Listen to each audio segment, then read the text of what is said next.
नमस्कार, मैं शिव। आप देख रहे हैं नवोरा टाइम्स।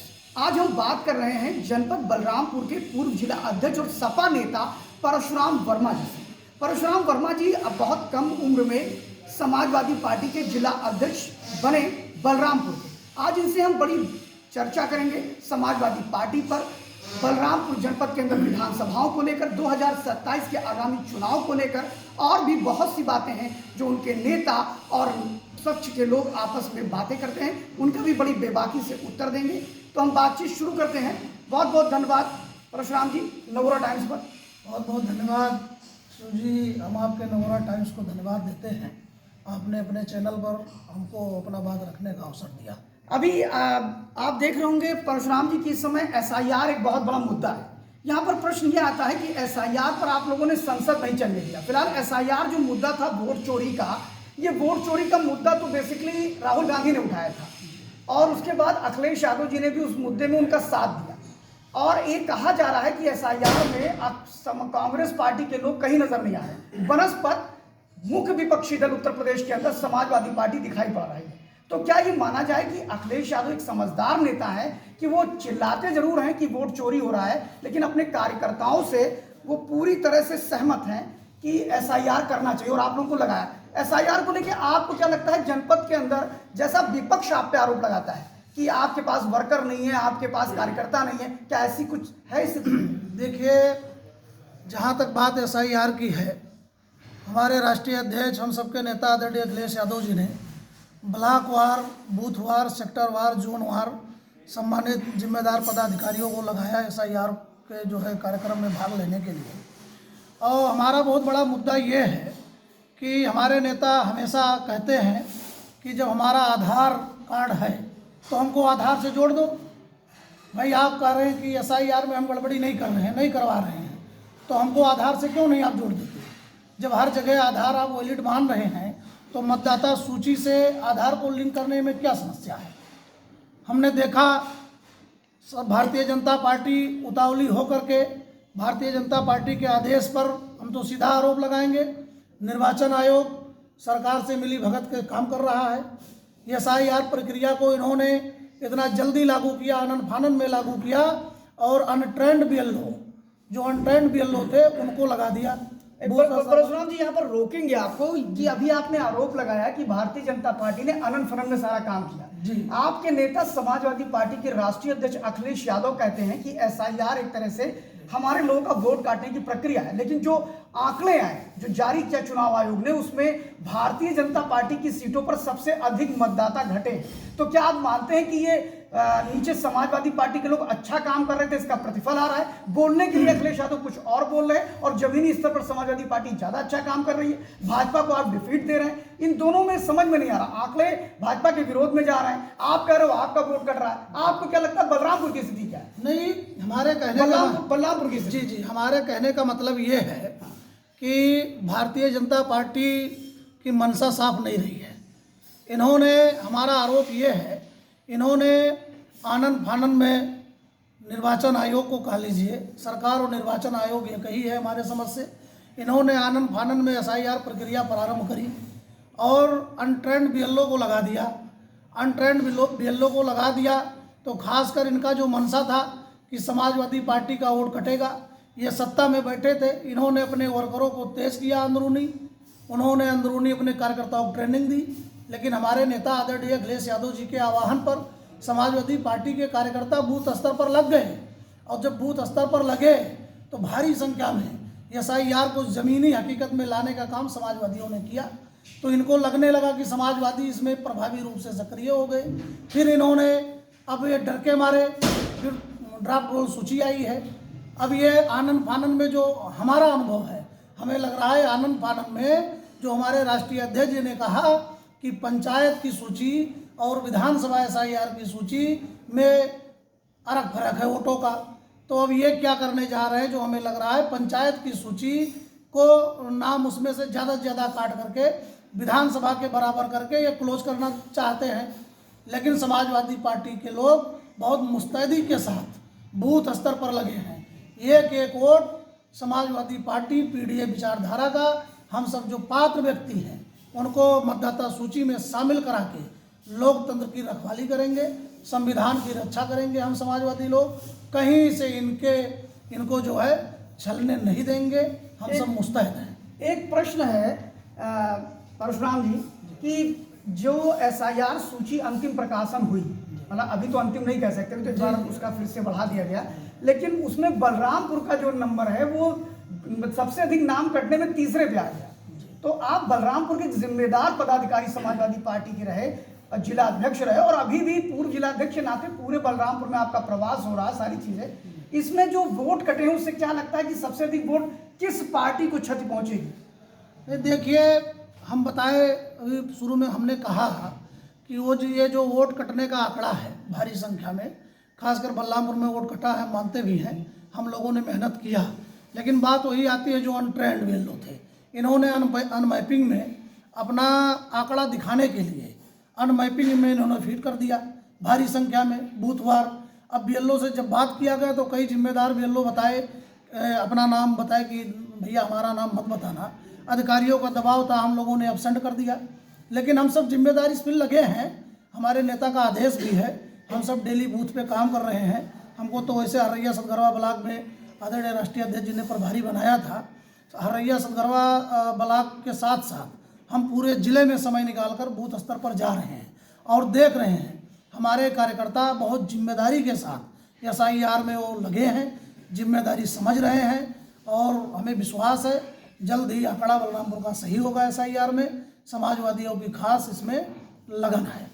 परशुराम जी, जैसा कि समाजवादी पार्टी को एमवाई समीकरण के लिए जाना जाता है, यादव और मुस्लिम, लेकिन अब पीडीए का भी नारा आपका चालू हो गया है, क्या हम ये माने कि बलरामपुर के संदर्भ में अब आपके पास मुस्लिम नेतृत्व का एक तरह से अभाव दिखाई पड़ रहा है? क्योंकि भारतीय जनता पार्टी के समय में आपके कई मुस्लिम नेता तो जेल की हवा खा चुके हैं, जेल की हवा खा रहे हैं, या उनको डर लग रहा है, जिसमें नाम लेने की भी जरूरत नहीं है, लेकिन आप समझ रहे होंगे, चाहे वो तुलसीपुर विधानसभा की बात करें, चाहे वो उतरौला विधानसभा की बात करें, ये सारी कार्रवाई को आप किस रूप में देखते हैं? एक समय ऐसा आया था कि आपके जो भानु तिवारी नेता हैं समाजवादी पार्टी के, उनके ऊपर भी ऐसी कुछ कार्रवाइयाँ हुई थी, तो इसको आप कैसे लेते हैं?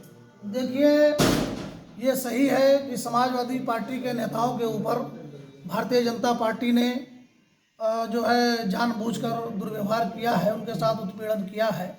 चाहे हमारे पार्टी के नेता पूर्व में सदस्य विधान परिषद के प्रत्याशी रहे डॉक्टर भानु त्रिपाठी जी हों, चाहे पूर्व में विधायक रहे आरिफ अनवर हाशमी साहब हो, इनको सत्ता के लोग, भारतीय जनता पार्टी के लोग जानबूझ के परेशान करने का कार्य किए हैं। और रही बात, समाजवादी पार्टी केवल एमवाई समीकरण की पार्टी नहीं है। समाजवादी पार्टी के राष्ट्रीय अध्यक्ष आदरणीय अखिलेश यादव सर्व समाज के नेता हैं। उन्होंने सर्व समाज का बढ़ चढ़ के सम्मान किया है और सभी जाति धर्मों को मानने वाले नेता हैं। हम समाजवादी लोग हमेशा सभी जाति धर्मों में विश्वास रखते हैं, सभी जाति धर्मों के व्यक्तियों का आदर सम्मान करते हैं। लेकिन इस पे एक बड़ी बात आती है, क्योंकि आप कुर्मी समाज से आते हैं, ठीक है, कुर्मी समाज के member of parliament Shravasti Lok Sabha के राम शिरोमणि वर्मा जी हैं, और ऐसे में एक घटना बलरामपुर के सेखुइया में घटी थी, उसको लेकर के पूरी मीडिया में छाया हुआ था मामला। तो अगर आप सभी जातियों के तो फिर सिर्फ कुर्मी आंदोलन क्यों चला रहे थे आप? देखिए, वो जो घटना घटी और एक चीज परशुराम जी है कि उस मामले को आपके यहाँ के जो कुर्मी नेता थे उन्होंने उसको बूस्ट किया, उसके बाद में अखिलेश यादव ने भी उसको ट्वीट किया, मतलब रीट्वीट किया, ट्वीट नहीं किया, मतलब आपने डाला, आपको रीट्वीट कर दिया। यानी अगर प्रत्यक्ष रूप से देखा जाए तो माननीय अखिलेश यादव जी पे ये आरोप नहीं लगता कि उन्होंने उसको उबला, लेकिन एक तरह से रीट्वीट करना भी वही काम हुआ। तो क्या आप ये मानते हैं कि एक तरफ आप कह रहे हो जात पात में विश्वास नहीं करते हैं, समाजवादी पार्टी जातियों पर बड़ी पार्टी नहीं है या हर जाति को सम्मान देती है, फिर ये आंदोलन क्यों खड़ा हुआ? नहीं, देखिए, ये जो घटना घटा सेखुइया का, हम कोई जातवादी उसमें नहीं, जिसे एक कहावत है कि हिस्ट्री सीटर किसी के सगे नहीं होते हैं। अपराधी की कोई जात नहीं होती है, वो चाहे जिस जाति का हो। और हम लोगों ने तो मांग किया था, कोई कुर्मी समाज का ये बात नहीं था, हम लोगों ने मांग किया था कि जो भी इसमें दोषी हो उसके विरुद्ध कठोर कार्रवाई की जाए। जात की कोई बात नहीं है, अगर जो पक्ष गलत किया हो उसके खिलाफ कठोर कार्रवाई हो। और हम तो कभी जातवादी में विश्वास करते नहीं हैं। हम सब कहे ना कि समाजवादी लोग हर जाति धर्म को मानने वाले लोग हैं और सभी जाति धर्म को मानते हैं, सभी को विश्वास में लेते हैं। अच्छा परशुराम जी, हमारे बलरामपुर में यूँ तो कुर्मी नेताओं की बात अगर समाजवादी पार्टी में की जाए तो कई हैं, लेकिन परशुराम जी, राम शिरोमणि जी आपके नेता ही कुर्मी हैं, वो बलरामपुर के श्रावस्ती लोकसभा में। लेकिन अभी भारतीय जनता पार्टी ने कुर्मियों की काट के लिए अपना एक कुर्मी नेता तैयार कर दिया, और पंकज चौधरी जो 7 बार के सांसद हैं, और स्थिति यह है कि वो कभी जिला पंचायत सिद्धार्थनगर से हारे ही नहीं। अगर वो SC कॉन्स्टिट्यूंसी भी हुई तो उन्हीं का व्यक्ति लड़ा। यानी एक तरह से देखा जाए तो चुनावी रणनीति के मजे हुए खिलाड़ी हैं पंकज चौधरी, जिनको भारतीय जनता पार्टी ने केंद्रीय वित्त मंत्री पद से अभी हटाया कि वो तो देना, रिजाइन देना पड़ेगा उन्हें, और उन्हें प्रदेश अध्यक्ष बना दिया। क्या उनके प्रदेश अध्यक्ष बनने से कुर्मी समाज काफी भारी मात्रा में भारतीय जनता पार्टी की तरफ जाएगा? ऐसा कुछ नहीं है। जैसे देखिए, बहेलिया को जब चिड़िया फंसाना होता है तो दाना देता है, दाना डाली है भारतीय जनता पार्टी। उसको लग रहा है कि कहीं ना कहीं प्रदेश अध्यक्ष जो बनाए गए हैं, क्या नाम अभी आपने बताया? पंकज चौधरी। पंकज चौधरी जी के चेहरे को देखकर प्रदेश का कुर्मी उनकी तरफ भागेगा, लेकिन ऐसा कुछ नहीं है। कुर्मी समाज पूर्ण तरीके से देश व प्रदेश में हो रहे आंदोलन के भविष्य आदरणीय अखिलेश यादव जी के साथ जुड़ चुका है और जुड़ा है। उसका रिजल्ट है कि हमारे समाज से कई सांसद समाजवादी पार्टी ने दिए, और उसका उदाहरण है। और जहां मैं खड़ा हूं बलरामपुर में, यहाँ के सांसद कुर्मी ही चौधरी राम शिरोमणि वर्मा जी हैं। कोई इससे फर्क पड़ने वाला नहीं है। पंकज चौधरी अपनी जगह है, समाजवादी पार्टी अपनी जगह है। एक सबसे बड़ा विषय 2027 में वो 3 कौन से मुद्दे होंगे जिन मुद्दों पर आप बलरामपुर में 2027 का चुनाव लड़ेंगे? देखिए, सबसे बड़ा मुद्दा तो ये होगा, भारतीय जनता पार्टी ने झूठ बहुत बोला है। उसने किसानों, नौजवानों, छात्रों, महिलाओं को ठगने का काम किया है। इन्होंने कहा था कि हमारी डबल इंजन की सरकार है, किसान की आय हम दोगुनी करेंगे। दोगुनी आय करते करते इन्होंने किसानों का ही हड़प लिया सारा आय। आप बताइए, हम कह रहे हैं कि अगर बनिया के दुकान में हल्दी और मिर्चा है तो उसका दाम तय है, लेकिन किसानों के फसलों का दाम नहीं तय होता है।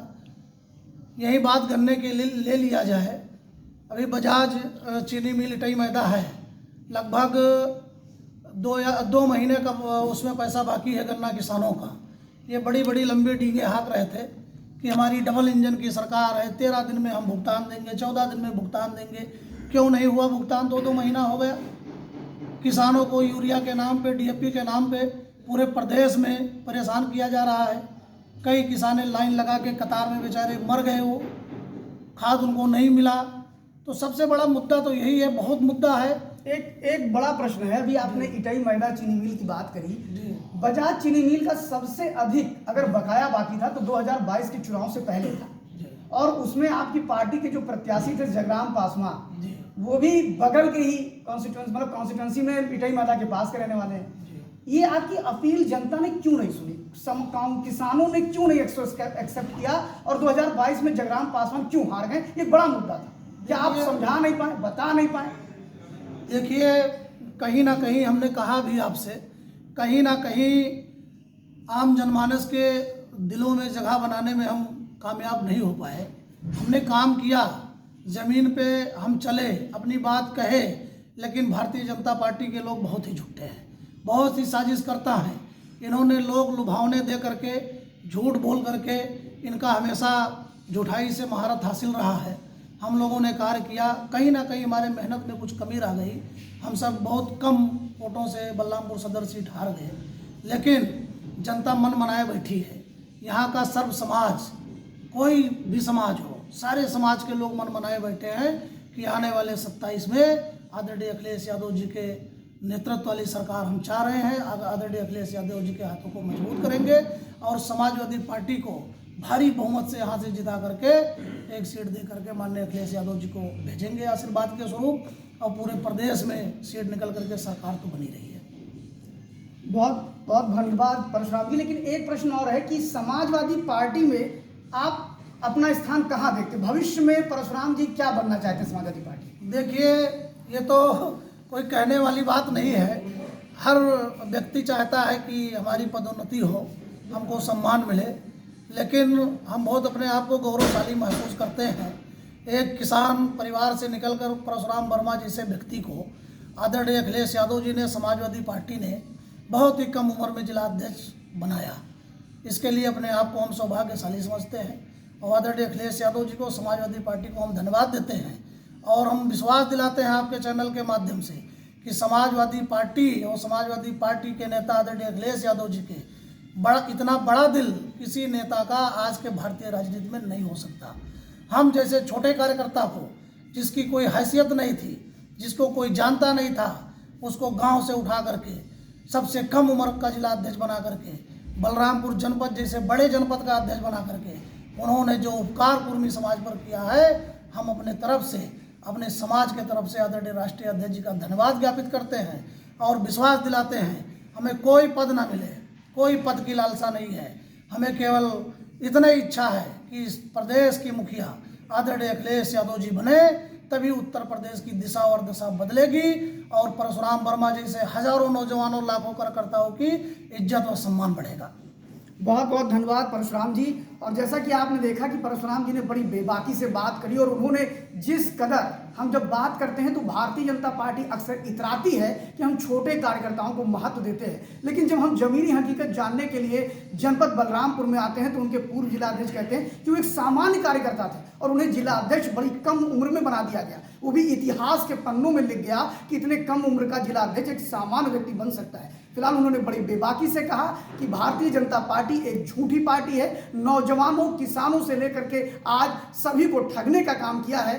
फिलहाल ये जनता तय करेगी कि समाजवादी पार्टी के नेता परशुराम जी के आरोप जो भाजपा पे लगाए हैं वो कितने सही हैं, कितने गलत हैं, लेकिन इन्होंने अपने पक्ष को बड़ी ही बिंदास तरीके से बोला और हमसे जुड़े इसके लिए बहुत बहुत धन्यवाद। भविष्य में फिर हम मिलते हैं परशुराम जी से किसी और मुद्दे के साथ। धन्यवाद।